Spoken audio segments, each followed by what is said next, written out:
remember when I used to get bullied at school for having a fire at home. Made fun of. But seems like everybody's got one nowadays. It's fashionable.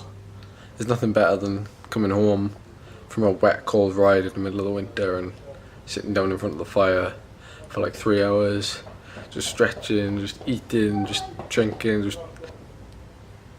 it's just amazing.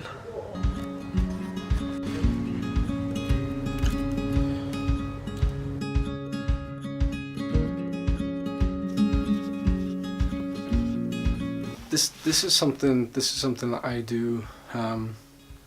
Something that I do like kind of every rest day. I'd show you like what kind of strategy I use during a rest day. Fasting is one of those things, to be more precise, intermittent fasting. So intermittent fasting as a general guideline is where you kind of go without food or go without calories for a period of time during 24 hours. So the usual protocol is you fast for 16 hours and you eat for 8 hours. When I'm not riding, or when I'm riding kind of later in the day, or you know, if I'm just going to the gym, or if I'm just doing an hour ride in the evening or something, intermittent fasting is very useful for me to keep control of my calories, keep control of my appetite. So for me, I'd sleep from around 10 o'clock until around 6 in the morning. Is go until from 6 to around 11 or 12 o'clock as a fast. So that would give me 13 hours of fasting.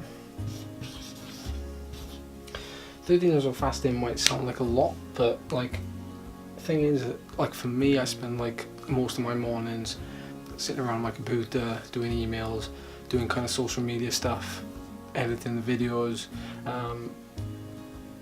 doing my mobility routine in the morning, meditating, that kind of stuff. So the stuff that I do in the morning is very kind of non-calorie based. So this suits me really well, and could suit you really well if you don't start any kind of heavy work or whatever until like midday. That'd be perfect for you as well. And then what happens then is I bulk most of my meals in here. So what a lot of fitness guys like to do, they like to start their day off with black coffee, and the caffeine keeps them going for a long time, so it suppresses their appetite.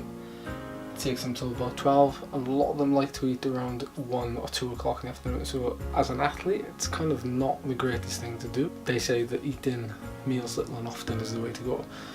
Obviously it depends who you are, what you do, and how you like to eat. So the one myth that has been debunked actually is the one that says that eating calories at breakfast, so eating any kind of breakfast, is the best way to boost metabolism.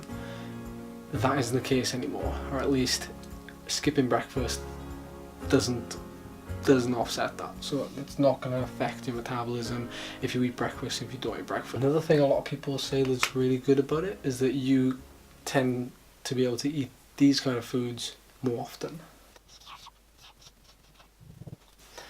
That's my really bad drawing of a pizza there, by the way. Or pizza slice. Because you're shunting all of your calories in the back half of the day, you're able to eat bigger meals.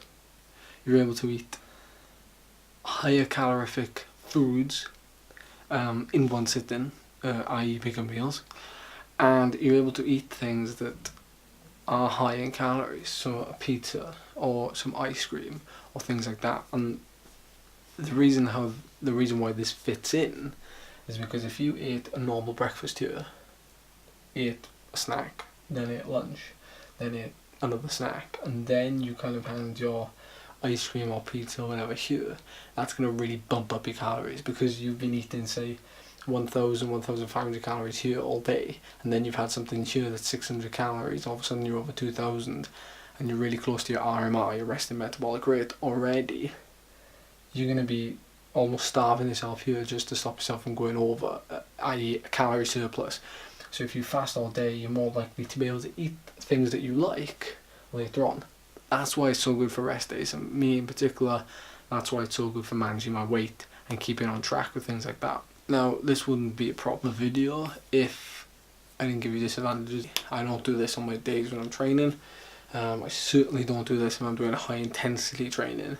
you know, intervals, hill reps, that kind of stuff. They do say that it's not good for muscle protein synthesis. So if you're a bodybuilder, if you're an athlete that's looking to build muscle, if you're an athlete that's looking to build strength or maintain muscle mass, they say that by doing this, you aren't getting as much protein in at the right times during the day. So they always say like you should have a 30-gram serving of protein every 2-3 hours, whatever, because you can't eat, say, 200 grams of protein within 6 hours. You can, but your stomach's going to feel it, you know. Out of personal experience, your stomach's going to feel it.